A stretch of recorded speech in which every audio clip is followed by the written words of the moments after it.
Ibon yun ah.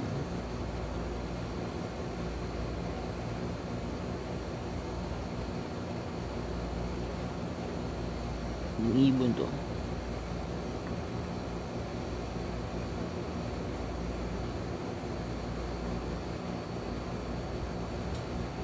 Ibon nga.